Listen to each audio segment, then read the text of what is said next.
പാർട്ടിയുടെ സംസ്ഥാന ഭാരവാഹികളുടെയും സെക്രട്ടേറിയറ്റ് അംഗങ്ങളുടെയും ജില്ലാ പ്രസിഡന്റ് ജനറൽ സെക്രട്ടറിമാരുടെയും MLA-മാരുടെയും പോഷക സംഘടനാ പ്രധാന ഭാരവാഹികളുടെയും യോഗമാണ് ഇന്നിവിടെ നടന്നത്. നിലമ്പൂർ ഉപതെരഞ്ഞെടുപ്പിൻ്റെ പശ്ചാത്തലത്തിൽ രാഷ്ട്രീയ കാര്യങ്ങൾ ചർച്ച ചെയ്യാനും ആസന്നമായ തദ്ദേശ സ്വയംഭരണ സ്ഥാപനങ്ങളിലേക്കുള്ള തെരഞ്ഞെടുപ്പിനും തുടർന്ന് വരുന്ന നിയമസഭാ തെരഞ്ഞെടുപ്പിനും സജ്ജമാകാനുള്ള കാര്യങ്ങൾ തീരുമാനിക്കാനാണ് ഇന്ന് യോഗം നടന്നത്. അതനുസരിച്ച് പഞ്ചായത്ത് തെരഞ്ഞെടുപ്പിൽ വിവിധ ജില്ലകളിൽ പ്രവർത്തനങ്ങൾക്ക് നേതൃത്വം നൽകാൻ ജില്ലാ നിരീക്ഷകന്മാരെ തീരുമാനിച്ചു. 6-ാം തീയതി പബ്ലിഷ് ചെയ്യുന്ന പുതിയ വോട്ടർ പട്ടിക പരിശോധിക്കാനും പുതിയ വോട്ടർമാരെ ചേർക്കാനുമൊക്കെയുള്ള പ്രക്രിയക്ക് നേതൃത്വം നൽകാൻ താഴെത്തട്ടിൽ കമ്മിറ്റികൾ വിളിച്ചു ചേർക്കാൻ തീരുമാനിച്ചു. വാർഡ് വിഭജനം പ്രാവർത്തികമായ സ്ഥിതിക്ക് പുതിയ വാർഡ് അടിസ്ഥാനത്തിൽ പാർട്ടി കമ്മിറ്റികൾ പുനഃക്രമീകരിക്കാനും തീരുമാനിച്ചു. ഇന്ന് പ്രധാനമായി ചർച്ച പഞ്ചായത്ത് തെരഞ്ഞെടുപ്പിന് സജ്ജമാകുന്നതിനെക്കുറിച്ച് തന്നെയായിരുന്നു. അതോടൊപ്പം രാഷ്ട്രീയ കാര്യങ്ങളും ചർച്ച ചെയ്തു. പ്രധാനപ്പെട്ടത് നമ്മുടെ രാജ്ഭവൻ ഗവർണറുടെ ആസ്ഥാനം ഒരു സംഘീയാസ്ഥാനമാക്കുന്നതിലുള്ള ശക്തമായ പ്രതിഷേധം, സംസ്ഥാനത്തെ നിലവിലുള്ള മതേതര ജനാധിപത്യ സംവിധാനത്തിന് കളങ്കം വരുത്തുന്ന പ്രവണതയുമാണെന്ന് യോഗം വിലയിരുത്തി. മറ്റൊന്ന്, കേരളത്തിൽ ഈ കപ്പൽ ദുരന്തം തീരദേശവാസികളെ വളരെയേറെ വിഷമിപ്പിക്കുന്നുണ്ട്. പ്രത്യേകിച്ച് തിരുവനന്തപുരം മുതൽ തൃശ്ശൂർ വരെയുള്ള തീരദേശ മേഖലകളിൽ മത്സ്യബന്ധനത്തിന് പ്രയാസം നേരിടുന്നുണ്ട്. തിമിംഗലങ്ങളടക്കം നിരന്തരമായി ചത്തുപൊങ്ങുന്ന ഒരവസ്ഥയുണ്ട്. അപ്പോൾ മത്സ്യത്തൊഴിലാളികളുടെ ഉപജീവനമാർഗം തടസ്സപ്പെടുന്ന രീതിയിൽ കപ്പൽ കമ്പനികളുമായി ഒത്തുകളിക്കുന്നു സർക്കാരുകൾ എന്ന ഭീതി തീരദേശത്തെ ജനങ്ങളിൽ നിലനിൽക്കുന്നുണ്ട്. ഇത് സംബന്ധിച്ച് ഞങ്ങളുടെ മത്സ്യത്തൊഴിലാളി യൂണിയൻ കേരള ഹൈക്കോടതിയിൽ കേസ് കൊടുത്തിട്ടുണ്ട്. ആ കേസ് ഒന്ന് സജീവമാക്കാനും അതുമായി മുന്നോട്ട് പോകാനും തീരുമാനിച്ചു. മത്സ്യത്തൊഴിലാളികളുടെ വിഷമതകൾ പരിഹരിക്കുന്നതിന് തീരദേശ മേഖലകളിൽ പ്രത്യേക പ്രവർത്തനങ്ങൾ നടത്താനും തീരുമാനിച്ചു.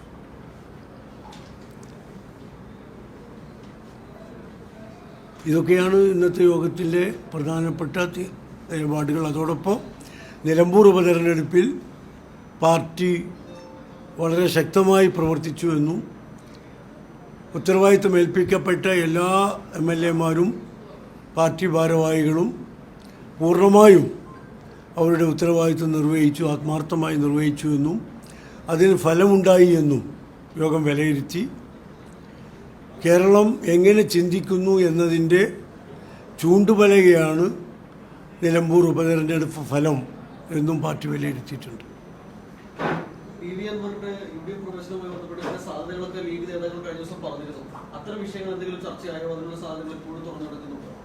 അത് ഞങ്ങളുടെ യോഗത്തിൽ ചർച്ചയ്ക്കേ വന്നിട്ടില്ല. ഇവിടെ തദ്ദേശ സ്വയംഭരണ സ്ഥാപനങ്ങളുടെ തെരഞ്ഞെടുപ്പാണ് ഞങ്ങൾ ചർച്ച ചെയ്തത്. നിലമ്പൂർ ഉപതെരഞ്ഞെടുപ്പിൽ അൻവർ ഒരു ചർച്ചാ വിഷയമായിരുന്നു. ഇനിയിപ്പോൾ അദ്ദേഹത്തിൻ്റെ മുന്നണി പ്രവേശനമോ പാർട്ടിയുമായി സഹകരിക്കുന്നതിനെക്കുറിച്ചൊന്നും ചർച്ച ചെയ്യേണ്ടുന്ന സമയത്ത് UDF-ൽ ചർച്ച വരികയാണെങ്കിൽ പാർട്ടിയുടെ അഭിപ്രായം രേഖപ്പെടുത്താമെന്നതല്ലാതെ അത് സംബന്ധിച്ച പ്രത്യേക ചർച്ച ഈ യോഗത്തിലുണ്ടായിട്ടില്ല. അല്ല, ഇപ്പം തെരഞ്ഞെടുപ്പ് കഴിഞ്ഞല്ലോ, ഇപ്പം എന്ത് ഫാക്ടറാണുള്ളത്?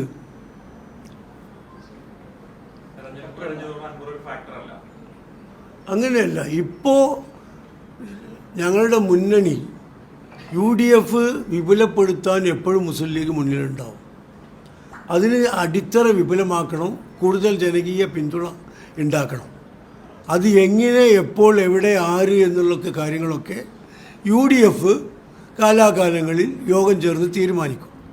ആ യോഗത്തിൽ മുസ്ലിം ലീഗ് പാർട്ടി അതിൻ്റെ അഭിപ്രായം പറയും.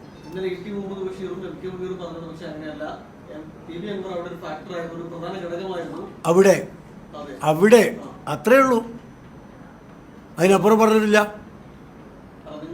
അവിടെ അൻവർ ഫാക്ടറായിരുന്നു തെരഞ്ഞെടുപ്പ് കഴിഞ്ഞ നിലമ്പൂരിൽ. ഇപ്പോൾ എവിടെയും തെരഞ്ഞെടുപ്പ് വരാൻ പോകുന്നില്ല. 2026 വരാൻ പോകുന്ന തെരഞ്ഞെടുപ്പിൽ എവിടെ ആരൊക്കെ ഫാക്ടറികൾ ഉണ്ടാകും വരും എന്ന് അപ്പോഴല്ലേ പറയാൻ പറ്റുള്ളൂ. കഴിഞ്ഞ തെരഞ്ഞെടുപ്പിൽ ഫാക്ടറാണോ അല്ലയോ എന്ന് ജനങ്ങൾ വിധി എഴുതിയില്ലേ. ഇനി നമ്മളതിന് തർക്കിക്കേണ്ട ആവശ്യമുണ്ടോ? ഫാക്ടറാണോ അല്ലയോ എന്ന് അവിടുത്തെ വോട്ടിങ്ങിൻ്റെ പാറ്റേണിൽ നിന്ന് മനസ്സിലാക്കാൻ കഴിയും.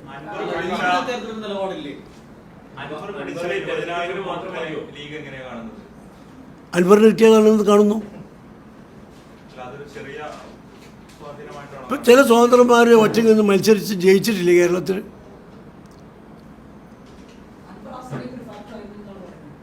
അല്ല, ആ തെരഞ്ഞെടുപ്പ് കഴിഞ്ഞു, അതിൻ്റെ ഫലം എല്ലാവരും കണ്ടു, വോട്ടിംഗ് പാറ്റേൺ എല്ലാവരും കണ്ടു, വിലയിരുത്തി കഴിഞ്ഞു. ഇനി അതുമ്പോൾ പിടിച്ചിട്ട് തൂങ്ങിയിട്ട് എന്താ കാര്യം? ഞങ്ങളെ യോഗത്തിൽ ഇന്ന് ചർച്ചയായിട്ടില്ല. അത് കഴിഞ്ഞു ആ തെരഞ്ഞെടുപ്പ്. ഇനി അടുത്ത തെരഞ്ഞെടുപ്പിൽ ഇതുപോലെ എവിടെയെങ്കിലും ഏതെങ്കിലും സ്വതന്ത്രന്മാർ വരുമ്പോൾ നമുക്ക് ചർച്ച ചെയ്യാം.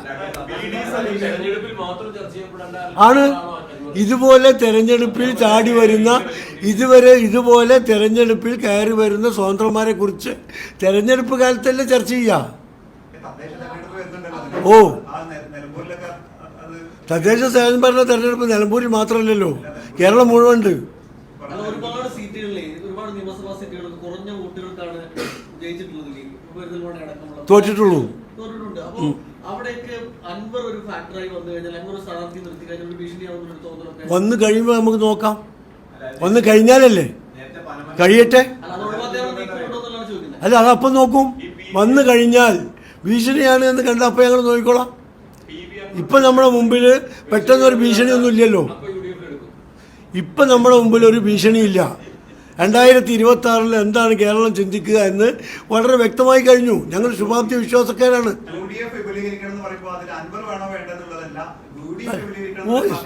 ജനാധിപത്യ മതേതര വിശ്വാസികളെ ഒപ്പം കൂട്ടി UDF ചിന്താഗതിക്കൊപ്പം നിൽക്കുന്ന മനുഷ്യരെ, ഈ പാർട്ടികളെ, ഗ്രൂപ്പുകളെ ഒരുമിച്ച് ചേർത്ത് UDF വിപുലീകരിക്കണം. അത് ആര്, എപ്പോൾ, എങ്ങനെ എന്നുള്ള കാര്യം അതാത് കാലങ്ങളിൽ UDF തീരുമാനിക്കും. ആ തീരുമാനം UDF എടുക്കുമ്പോൾ അതിൻ്റെ ചർച്ചയിൽ മുസ്ലിം ലീഗ് പങ്കെടുത്ത അഭിപ്രായം പറയും. അതിനുശേഷം നിങ്ങളോടും പറയാം.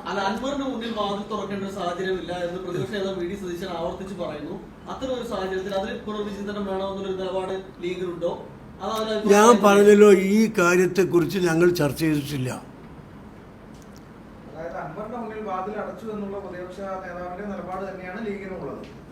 അല്ല, ഞങ്ങൾ ചർച്ച ചെയ്തിട്ടില്ല എന്നല്ലേ പറഞ്ഞത്. അദ്ദേഹത്തിന്റെ നിലപാട് അദ്ദേഹം പറഞ്ഞു.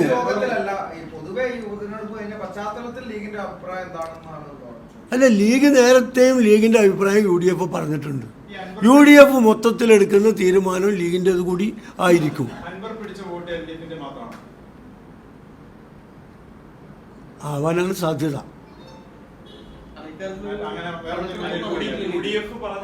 അൻവർ 10-15 കൊല്ലമായിട്ട് LDF അല്ലായിരുന്നോ? അപ്പൊ അദ്ദേഹത്തിന്റെ കൂടെ നിന്നായിരുന്നു. അതിപ്പോ നിങ്ങളെ വിലയിരുത്തൽ എങ്ങനെയാ? നിങ്ങളുടെ മാധ്യമ പ്രവർത്തകരുടെ വിലയിരുത്തൽ എങ്ങനെയാണ് എന്ന് പറയാം. അല്ല, ആ തെരഞ്ഞെടുപ്പ് കഴിഞ്ഞു. ഇനി എന്തിനാ പശുവും ചത്തും ഇതും പോയി, മോരിലെ പൊടിയും പോയി, പിന്നെ എന്തിനാ ഇത് നിൽക്കുന്നത്?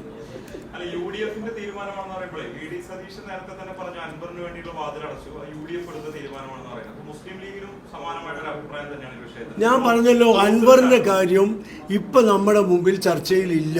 മുസ്ലിം ലീഗ് നേരത്തെ മധ്യസ്ഥ ചർച്ച എടുത്തിട്ടില്ല.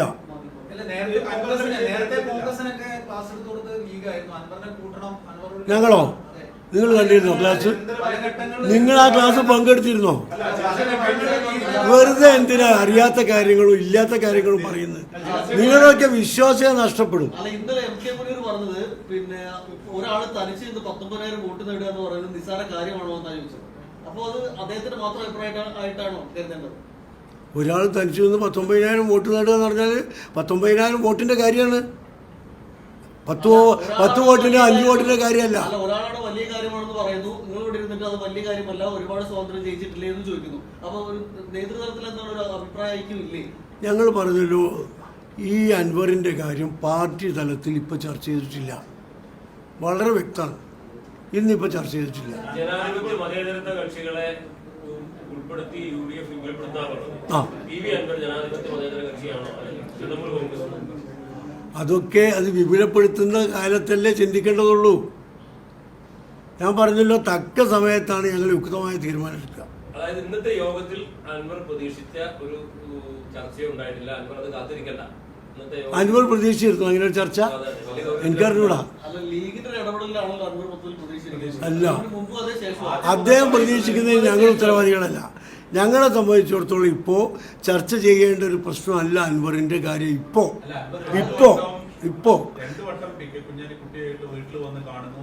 കണ്ടിട്ടുണ്ടോ? അതിനെന്താ സംശയം?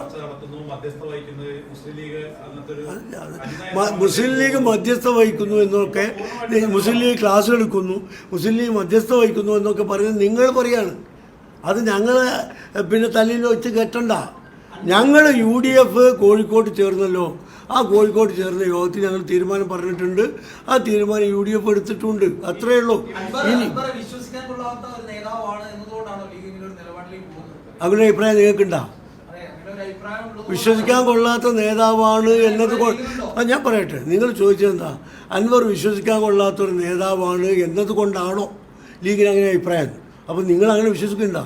അയാൾ വിശ്വസിക്കാൻ കൊള്ളാത്ത നേതാവാണെന്ന് നിങ്ങൾ വിശ്വസിക്കുന്നുണ്ടോ? നിങ്ങൾ വിശ്വസിക്കുന്നതുകൊണ്ടാണല്ലോ നിങ്ങൾ ആ ചോദ്യം ചോദിക്കുന്നത്. ആ, നിങ്ങൾ വിശ്വസിക്കുന്നത് മുഴുവൻ ഞങ്ങൾ വിശ്വസിക്കണമെന്നുണ്ടോ? നിങ്ങൾക്ക് നിങ്ങളെ വിശ്വാസം, ഞങ്ങൾക്ക് ഞങ്ങളെ വിശ്വാസം. ലക്കും ദീനുക്കും വലിയ ദീൻ. നിങ്ങളെ വിശ്വാസത്തിനനുസരിച്ച് ഞങ്ങൾ എന്തിനാണ് വിശ്വസിക്കുന്നത്? ഞാൻ പറഞ്ഞല്ലോ, അൻവർ അല്ല ഇവിടെ ചർച്ച. ഞങ്ങൾക്ക് മുസ്ലിം ലീഗ് അടുത്ത തദ്ദേശ തെരഞ്ഞെടുപ്പിലും തുടർന്ന് വരുന്ന നിയമസഭാ തെരഞ്ഞെടുപ്പിലും UDFനെ അധികാരത്തിലേറ്റണം. അതിനുള്ള പണി ഞങ്ങൾ നിലമ്പൂരിൽ തുടങ്ങിയ പോലെ ഇപ്പം തന്നെ തുടങ്ങുകയാണ്. അതിലിതൊന്നും ഒരു പ്രശ്നമല്ല. കാലാകാലങ്ങളിൽ വരുന്ന പ്രശ്നങ്ങൾ അപ്പോൾ ഞങ്ങൾ കൈകാര്യം ചെയ്യും. ഈ നിലമ്പൂരിൽ 20,000-ന്റെ മുകളിൽ ഭൂരിപക്ഷം ഉണ്ടാകുന്ന ഒരു പ്രതീക്ഷ ലീഗിനുണ്ടായിരുന്നല്ലോ. 20,000-ന്റെ അടുത്ത് വോട്ട് അൻവർ പിടിച്ചിട്ടുണ്ട്. അപ്പൊ അൻവർ കൂടെ ഉണ്ടായിരുന്നെങ്കിൽ ഒരു ഗുണമായ ഈ കിട്ടിയ വോട്ട് മുഴുവൻ അൻവറിൻ്റെന്ന് പറയുമായിരുന്നു. അൻവർ പറയുമായിരുന്നു, നിങ്ങൾ പറയുമായിരുന്നു. അല്ല, അവകാശവാദം പേടിച്ചാണ് അൻവർ ഒഴിവാക്കിയത്. അല്ല, UDFന് സ്വന്തമായി ജയിക്കാൻ കഴിയുമെന്ന് നോക്കണ്ടേ? കോൺഗ്രസ് നേതൃത്വം വ്യക്തമായി തന്നെ പറയുന്നുണ്ട്, അൻവർ മത്സരിക്കാത്തതിനേക്കാൾ അൻവർ കൂടെ നിർത്താനേക്കാൾ എത്രയോ ഭംഗിയുള്ള ജയമാണ് ഇതെന്ന്. അങ്ങനെ ലീഗിന് പറയാൻ പറ്റുന്നുണ്ടോ? അല്ല, ഇതിപ്പോൾ പറയാലോ, ഒരു സ്വതന്ത്രൻ്റെയോ അല്ലെങ്കിൽ മറ്റു UDFന് പുറത്തുള്ള ആളുകളുടെയോ പിന്തുണയില്ലാതെ ഞങ്ങൾക്ക് കിട്ടിയ വിജയമാണ്. നേരെ മറിച്ച് അൻവർ ഞങ്ങളെ കൂടെ ഉണ്ടായിരുന്നെങ്കിൽ നിങ്ങൾ എഴുതൂലേ ഇത് മുഴുവൻ അൻവറിൻ്റെ വോട്ടാണ്. ഇപ്പോൾ അൻവറിൻ്റെ വോട്ട് എത്ര, UDFൻ്റെ വോട്ട് എത്ര എന്ന് കൃത്യമായി നമ്മൾ കണ്ടു. ഈ 2 വോട്ടും ഇടതു മുന്നണിക്ക് എതിരായുള്ള വോട്ടാണ്.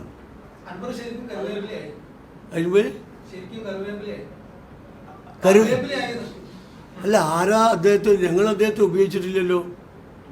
അദ്ദേഹത്തെ ഉപയോഗിച്ച് നിങ്ങളാണ് രാവിലെ മുതൽ അദ്ദേഹം മുതച്ച് തുടങ്ങിയത്. സത്യത്തിൽ അൻവർ പിണറായിക്കെതിരെ സമരം തുടങ്ങിയതിൻ്റെ ഒരു ഭാഗമാണ് നിലമ്പൂർ ഉപതെരഞ്ഞെടുപ്പ്. അൻവറും പിണറായിയും തമ്മിൽ നടക്കേണ്ടുന്ന സമരം നിങ്ങൾ UDFും അൻവറും ആക്കി മാറ്റാൻ ഒരു 10-15 ദിവസം കഠിന ശ്രമം നടത്തി. അതിൽ നിങ്ങൾ പരാജയപ്പെട്ടു. മുസ്ലിം ലീഗ് വളരെ സജീവമായി പ്രവർത്തിച്ചു എന്ന് പറഞ്ഞു. ലീഗ് പ്രതീക്ഷിച്ച ഒരു ഭൂരിപക്ഷം നിലമ്പൂരിൽ UDFന് കിട്ടിയിട്ടുണ്ടോ? ലീഗിന് ഭൂരിപക്ഷം തെരഞ്ഞെടുപ്പിന് മുമ്പ് എത്രയും പ്രതീക്ഷിക്കുക, എത്രയും പറയാം, ഒക്കെ അല്ല. തെരഞ്ഞെടുപ്പിൻ്റെ ഒരു ആരവം ഉണ്ടാക്കാൻ അതൊക്കെ ആവശ്യമില്ലേ? പുറത്ത് ഞങ്ങൾ 50,000 ഭൂരിപക്ഷം പറഞ്ഞാലും ഞങ്ങൾക്കൊരു കണക്കുണ്ടാവില്ല എത്ര കിട്ടുന്നു. ഏതായാലും ഞങ്ങൾ ജയിച്ചില്ലേ. അല്ല, കണക്കിലേക്കല്ല. ഞങ്ങളെ മത്സരിപ്പിച്ച സ്ഥാനാർത്ഥി ഇന്ന് MLA ആയി സത്യപ്രതിജ്ഞ ചെയ്തു. അതിനല്ലേ ഞങ്ങൾ പണിയെടുത്തത്.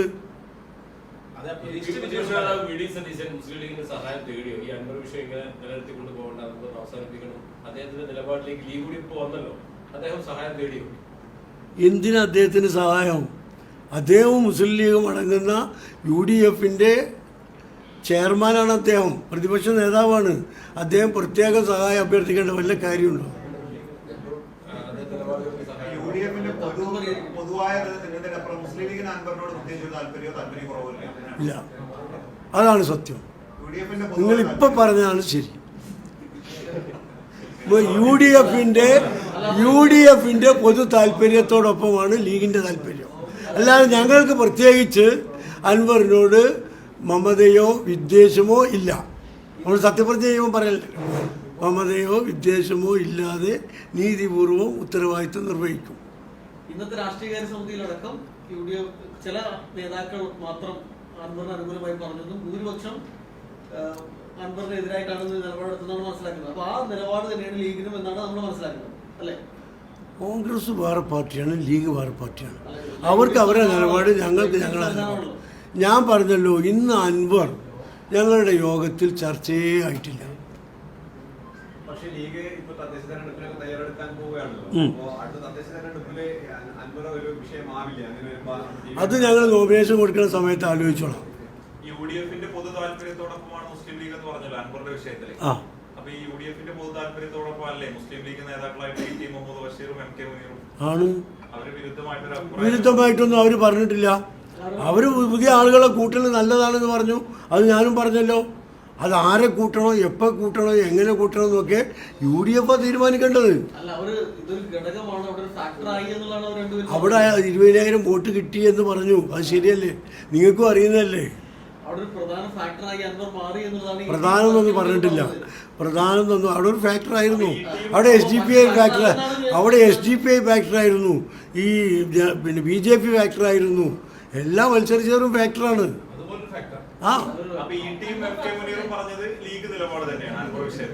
ETയും മുനീർ സാഹിബും ലീഗിന്റെ നിലപാടല്ലാതെ പറയുമോ?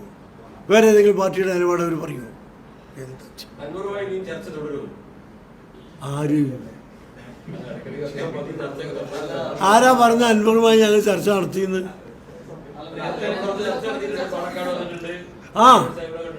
ഇപ്പൊ നമ്മളെ വീട്ടിൽ, തങ്ങളെ വീട്ടിൽ അൻവർ വരികയാണ്, തങ്ങൾക്ക് അവിടുന്ന് പോകാൻ ഇറങ്ങി പോകാൻ പറ്റുമോ?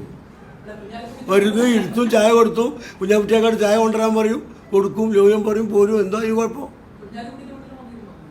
സാഹിബ് വരാ, എവിടെയും വരാലോ. സാഹിബിന്റെ വീട്ടിൽ അൻവറിന് വരാലോ. എന്താ പ്രശ്നം?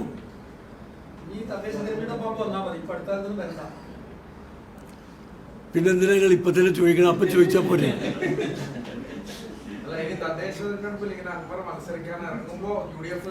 തദ്ദേശ സ്വയംഭരണ തെരഞ്ഞെടുപ്പ് വരുമ്പോൾ വേറെ പ്രശ്നങ്ങളുണ്ടാവും. അപ്പോൾ നിങ്ങളിത് മറക്കും, നിങ്ങൾ തന്നെ മറക്കും. പിന്നെ ഞാൻ അങ്ങോട്ട് പറഞ്ഞു തരുന്നുണ്ട്. അൻവർ വിഷയത്തിൽ ഗൗരവമായിട്ട് നോക്കിക്കൊണ്ടിരിക്കുന്നത് കോൺഗ്രസ് ഇങ്ങനെ വാതിലടച്ചെന്ന് പറയുന്നു, VD സതീശൻ പറയുന്നു, KP പ്രസിഡന്റ് പറയുന്നു. ഇനി ഒരു പഴുത് അല്ലെങ്കിൽ അങ്ങനെ ഒരു അയവുണ്ടാവുക മുസ്ലിം ലീഗ് ഇടപെടുമ്പോഴാണ് എന്നാണ് സ്വാഭാവികമായി എല്ലാവരും നോക്കിക്കൊണ്ടിരിക്കുന്നത്. ഇപ്പൊ ഇന്നത്തെ PMA സലാമിന്റെ വാർത്താ സമ്മേളനത്തിൽ അത് ക്ലോസ്ഡ് ആണ്. മുസ്ലിം ലീഗും അദ്ദേഹത്തെ ക്ലോസ് ചെയ്തു എന്ന് ഞാൻ പറഞ്ഞിട്ടില്ല. ഇന്നത്തെ യോഗത്തിൽ ചർച്ച ചെയ്തിട്ടില്ല എന്ന് ഞാൻ പറഞ്ഞിട്ടുള്ളൂ. വാതിലടച്ചു എന്നോ ക്ലോസ് ചെയ്തു എന്നോ ഞാൻ പറഞ്ഞിട്ടില്ല. അങ്ങനെ പറയണ്ട. ഞങ്ങളെ ഇന്നത്തെ യോഗത്തിലെ ചർച്ചയായിട്ടില്ല, ചർച്ച ചെയ്യാകേണ്ട ആവശ്യമില്ല. ആ തെരഞ്ഞെടുപ്പ് കഴിഞ്ഞു. അതിൻ്റെ റിസൾട്ട്, ഫലം, അതിൻ്റെ പ്രതികരണം, ഓരോരുത്തർക്ക് എത്ര ഇമ്പാക്റ്റ് എത്രയാണ് എന്നെല്ലാവർക്കും കൃത്യമായി ഞങ്ങളും അത് പഠിച്ചു. അതുകൊണ്ട് ഇപ്പോൾ അത് ചർച്ച ചെയ്യേണ്ട ആവശ്യമില്ല. ചർച്ച ചെയ്യേണ്ട അവസരത്തിൽ ചർച്ചയ്ക്ക് വരുമ്പോൾ ചർച്ച ചെയ്യേണ്ട ബോഡികളിൽ മുസ്ലിം ലീഗിൻ്റെ അഭിപ്രായം പറയും. വളരെ ക്ലിയറാണല്ലോ.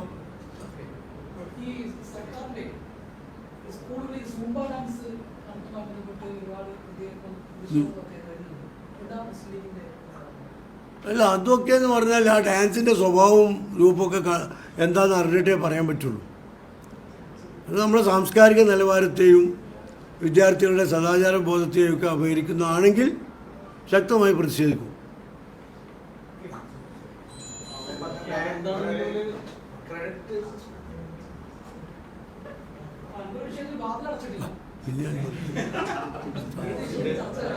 നിങ്ങളാണ് ഇപ്പോഴും അടക്കാതിരിക്കുന്നത്.